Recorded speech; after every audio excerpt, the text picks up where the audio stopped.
Hello guys, আমি রাধে। আজ দেখছো মেঘালয় ট্যুর ডে 7 ভিডিও। তো কাল আমরা এসেছিলাম গুয়াহাটি থেকে মালবাজার, জলপাইগুড়ি। তো আমাদের জলপাইগুড়ি মালবাজার থেকে নেক্সট ডেস্টিনেশন হচ্ছে দার্জিলিং। তো সকাল সকাল আমরা বেরিয়ে পড়েছি মালবাজার থেকে। তো তোমরা দেখতেই পাচ্ছ সকাল সকাল কত সুন্দর ওয়েদারে আমরা বেরিয়েছি, মানে দারুণ দারুণ ওয়েদার। এখনও সূর্য ওঠেনি, ঠান্ডা ঠান্ডা ওয়েদার, আর খুবই সুন্দর। দেখতে দেখতে একটা প্লেস আমরা চলে এসেছি। তা কিছুদিন আগে আশিকি থেকে শ্যুটিং হচ্ছিল, কার্তিক আরিয়ান যে নতুন মুভি বের করছে। তো কেউ বলছিল যে এখানে নাকি শ্যুটিংটা হয়েছিল কিছুটা, মানে সিনেমাটিক শট নিয়েছিল এখানে। তো সেটা গ্যাংটকেও হয়েছিল, দার্জিলিংয়েও কিছুটা শুটিং হয়েছে। মোটামুটি জায়গাটা দেখতেও খুব সুন্দর, এখানে দেখলাম শুটিং করার মতনই জায়গা। তো প্লেসটা খুবই সুন্দর, খুবই ভালো। আর দুদিকে চা বাগান, মানে দারুণ দারুণ সুন্দর সাজানো গোছানো। মানে এই চা বাগানটা আমার বেশি ভালো লাগলো, মানে দারুণ গোছানো সাজানো, পরিষ্কার পরিচ্ছন্ন, মানে খুবই সুন্দর জায়গা। তো সকালবেলা ওয়েদারটাও দারুণ, মানে জাস্ট বাও, ঠিক আছে।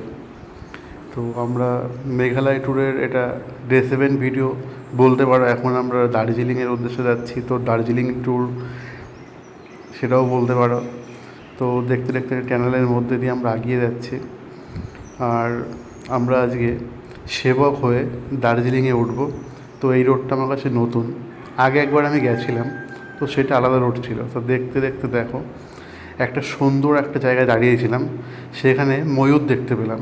তো তোমরা দেখো, তোমাদের একটা ছোট্ট ক্লিপ আমি তুলে ধরলাম। তো গাইজ দেখতেই পাচ্ছ এখন মোটামুটি আমরা একটু পাহাড়ের দিকে উঠে গেছি। আর এটা সেবকের দিকে আমরা যাচ্ছি, সেবক ব্রিজ হয়ে আমরা আজ যাবো দার্জিলিং। আমি দার্জিলিং থেকে একবার গেছিলাম 2020 সালে। দার্জিলিং থেকে তোমার গ্যাংটক গেছিলাম, সেটাও সেবক হয়ে গেছিলাম, কিন্তু এই রাস্তাটা আমার কাছে নতুন। এটা আমরা এই দার্জিলিংয়ে যাচ্ছি। তো সামনে গিয়ে হয়তো সেই জায়গাটা চিনতে পারবো, নতুন রাস্তা। তো দারুণ লাগছে দেখতে, না নতুন রাস্তা দেখতেও সুন্দর লাগে। আর খুবই সুন্দর প্লেস। আর এখানে না মানে বাঁদর আছে প্রচুর রাস্তায়, সেটা একটু দেখে শুনে তোমরা যাবে। প্রচুর ডিস্টার্বও করে, বা কোথাও দাঁড়ালে হাতের মধ্যে সব কিছু রাখবে, সব কিছু যেখানে সেখানে রেখে দেবে না। তো রাখলে নিয়ে পালাতে পারে, ঠিক আছে। তখন সেই জিনিসটা তোমরা পাবে না হয়তো। তো সেই জন্য সাবধান, আর সেফ রাইড, সেফভাবে চলো। যারা রাইডে যাচ্ছ খুব সেফটি নিয়ে চলো। এগুলো দেখতে দেখতে আমরা সামনে এগিয়ে যাচ্ছি। সামনে একটা ব্রিজ আছে, করোনেশন ব্রিজ। আর খুবই সুন্দর ব্রিজটা, তোমাদের অবশ্যই ভালো লাগবে। দেখো, সুন্দর একটা ব্রিজ তোমাদের সামনে তুলে ধরছি। চলে এসেছি আমরা করোনেশন ব্রিজ। তো এই ব্রিজটা আমরা পার করে দার্জিলিংয়ের রাস্তায় উঠবো। তো দেখতেই পাচ্ছ কি সুন্দর একটা ব্রিজ, আর দুদিকে বাঘের মূর্তি দেওয়া আছে, ঠিক আছে। তো চলো আস্তে আস্তে আমরা সামনের দিকে আগাচ্ছি। তোমরা দেখো, আর কি দারুণ ভিউ দেখো, মানে এত সুন্দর লাগছে দেখতে, মানে মোবাইলে এত সুন্দর লাগছে দেখতে, তো সামনের থেকে কেমন লাগছিল একটু ফিল করো, জাস্ট লুকিং বাও। তো আগাচ্ছি আমরা দার্জিলিংয়ের উদ্দেশ্যে, সবাই সঙ্গে থাকো। এপিসোডগুলো কেমন হয়েছে পরপর সবগুলো জানিও। নতুন ব্লগিং শুরু করছি, তো অনেক কিছু ভুল হবে সেটা আমি জানি, কিন্তু তোমরা ভুলটা ধরিয়ে দিলেই সামনে আরও সুন্দর করে আমরা তুলে ধরতে পারবো। তো একটা মোড়ে আমরা চলে এসেছি, এই মোড় থেকে আমি জানি না যে কোন দিকে যাব। দেখাচ্ছে যে ডান দিকে কালিম্পং, বাঁ দিকে শিলিগুড়ি। এবার কোন রাস্তাতে উঠবো বা কী করতে হবে সেটা আমি একদমই বুঝতে পারছিলাম না। তো কাউকে পাচ্ছিলাম না যার কাছে শুনবো, একদম ফাঁকা জায়গা। তো সামনে একটা পুলিশ দাঁড়িয়ে আছে, তাকে ডাকলাম। তো তার কাছে শোনার চেষ্টা করলাম। সে বলল যে রাইট টার্ন দিতে হবে। তো আরও একটু ভালো করে শুনবো তার কাছে দাঁড়িয়ে, সেই জন্য দাঁড়িয়েছিলাম। তো দাঁড়ানোর পরে সে খুব হেল্পফুল, বা সুন্দর করে আমাদের বুঝিয়ে বলল, অনেকটা ভেবে চিনতে, যে নতুন এসছি, কোথার থেকে এসছি, তোমাদের বাড়ি কোথায়। সেগুলো শোনার পরে নাম্বার প্লেট দেখে বললো যে ঠিক আছে, তুমি অনেক দূর থেকে এসছো। তো সামনে গিয়ে তোমার লেফট টার্ন নিতে হবে, কত দূর গিয়ে পুরোটা বুঝিয়ে আমাকে বলছিল যে এখান থেকে যাবে, এইভাবে যাবে, রাস্তাটা খারাপ আছে। মানে খুবই হেল্প করলো বলে, কারণ সামনে গিয়ে কী হবে কী না হবে সেটা তো আমি জানতাম না, ও জানতো। সেগুলো বুঝিয়ে বললো। সেগুলো বলার পরে আমি মোটামুটি আমাকে থ্যাংক ইউ জানিয়ে সামনের দিকে আগাচ্ছি। তো ভালোই লাগলো কথা বলে। সবার মতন না, সবাই সবার মতন হয় না, তো এনার সাথে কথা বলে ভালোই লেগেছে। তো আমরা সেবক ব্রিজ ছাড়িয়ে, যে করোনেশন ব্রিজ, সেটা ছাড়িয়ে আমরা অনেকটা ওপরে চলে এসেছি উঠে। আমরা দার্জিলিংয়ের রাস্তায় আছি। তো জাস্ট তোমরা রাস্তাটা একটু ফিল করো যে গাড়িটা কেমনভাবে উঠছে। ঠিক আছে, মানে এই রাস্তা যারা আগে পরে গেছো, তো একমাত্র তারাই জানবে, তারাই ফিল করতে পারবে যে এই রাস্তাটা কতটা চড়াই রাস্তা। মানে আমি বললে তোমরা বিশ্বাস করবে না, নতুন যারা চালাও, রাইড করছো, বা আমাদের লোকালে যেসব মানে নর্মাল রাইডার যারা কখনো পাহাড়ে গাড়ি চালায়নি, তো এক্সপিরিয়েন্স না থাকলে তোমরা এই রাস্তায় গাড়ি চালাতেই পারবে না, একদম অসম্ভব। না হলে ক্লাচ প্লেট জ্বালিয়ে ফেলবে, নাহলে ক্লাসের তার তোমাদের যেতে যেতে চেঞ্জ করতে হবে। মানে এতটাই অসম্ভব খারাপ রাস্তা, তার সঙ্গে এক্সপিরিয়েন্সটা বহুত দরকার তোমাদের। ঠিক আছে, মানে বললে তোমরা একদমই বিশ্বাস করবে না, এতটা খারাপ রাস্তা। তো আগে পরে যারা গেছে এই রাস্তা দিয়ে, তারাই একমাত্র জানবে যে এই রাস্তাটা সবথেকে টাফ রাস্তা, মানে এতটা খারাপ রাস্তা। তো দেখো, যাচ্ছি আমরা আগে। আর একবার আমরা গেছিলাম এখান দিয়ে, তোমার গ্যাংটক গেছিলাম দার্জিলিং থেকে, তো 5 বছর আগে। আর আমি সেকেন্ড টাইম এই রাস্তায় আসছি। তো রাস্তাটা দেখতে দেখো, মানে সত্যিই খুব টাফ টাইপের রাস্তা। আর আগে পরে আমি এই রাস্তায় এসেছি, সেই জন্য আমি রিস্ক নিয়ে আসলাম, কারণ আমার প্ল্যান আছে, 2টো ব্যাগ আছে সঙ্গে। তো সেইগুলোর সঙ্গে আমি জানতাম যে কী হতে পারে কি না হতে পারে। এই রাস্তাটা একবার নেমেছিলাম, জাস্ট দেখো কেমন গাড়িটা উঠলো এখান থেকে। তো ঠিক আছে, সঙ্গে থাকো, দেখো, অবশ্যই তোমাদের ভালো লাগবে। আর রাস্তার মজাটা নাও, ফিল করো।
হ্যালো গাইস, তো গাড়ির ইঞ্জিন প্রচণ্ড হিট হয়ে গেছে।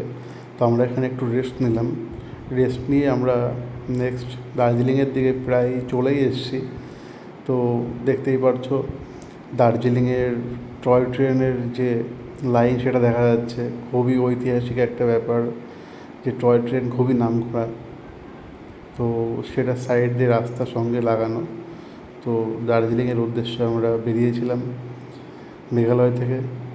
তো এখন আমরা দার্জিলিংয়ের দিকে প্রায় পৌঁছেই গেছি, অলমোস্ট ডান।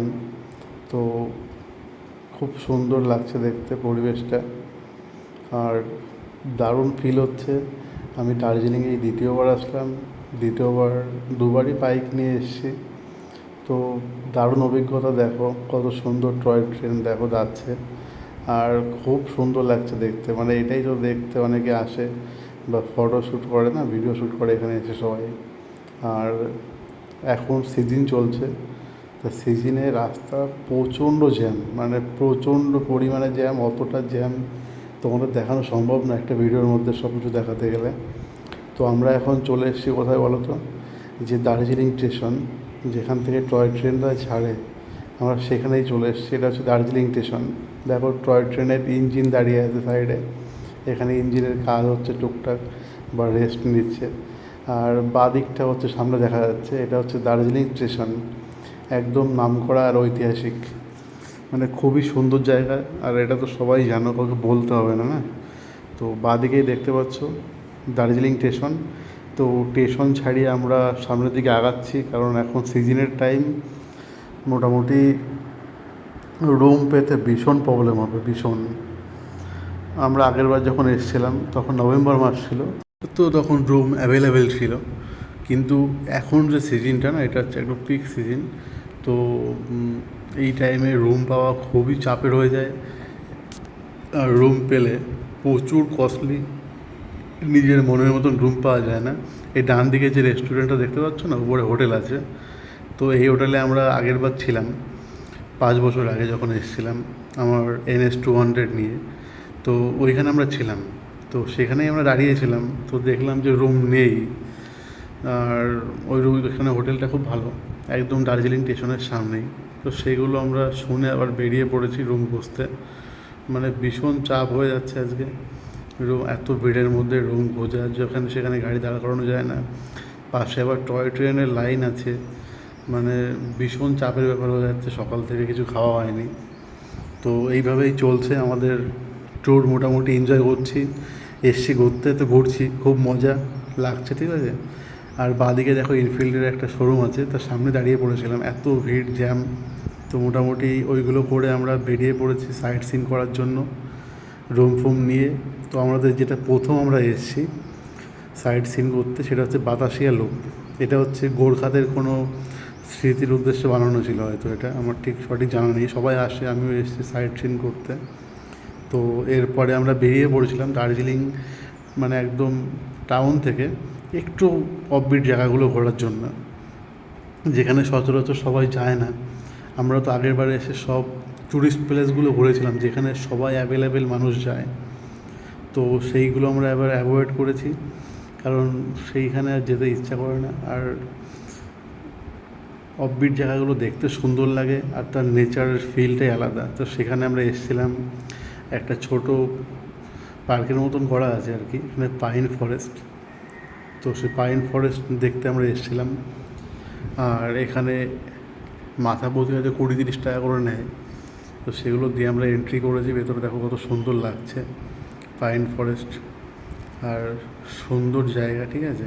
তোমরাও আসো, দেখো। আর দার্জিলিং তো একেবারে নামকরা দ্য কুইন অফ হিল, তো সেটা সত্যি মানে সৌন্দর্যটাই আলাদা।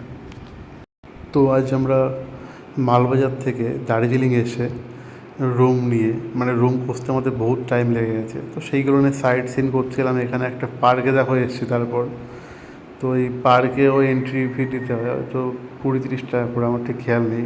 তো দার্জিলিংয়ে আমরা বেশি দিন থাকবো না, আজকে ঘুরবো, তারপরের দিন একটা দিন ঘুরে আমরা বেরিয়ে যাব। তো এই পার্কে আমরা ঘুরলাম, এই পার্কে দেখলাম যে বেশি লোকজন নেই। তো আমরা অফবিট জায়গাগুলোই ঘুরতে এসেছি, কারণ সচরাচর যেখানে সবাই যায় সেখানে আমিও অনেকবার গেছি, তো সেখানে আর দেখে অত ভালো লাগে না। সেই জন্য অফবিট জায়গাগুলো ঘুরছিলাম। দেখো কত সুন্দর জায়গা, আর সামনের থেকে এর সৌন্দর্যটা আলাদা, কতটা ফোনে আনা যাবে না। তো এই জায়গাগুলো ঘুরলাম, মানে খুবই সুন্দর এই পার্কের মধ্যে দেখো। আর কিছু কিছু ফটো তুলেছিলাম, সেগুলো তোমাদের কাছে শেয়ার করলাম। তো এইগুলো করে আমরা সাইট সিন করে মোটামুটি দার্জিলিংয়ে আজকে আমরা একদম রেস্ট নিলাম। তো এখানেই ভিডিওটা শেষ করছি।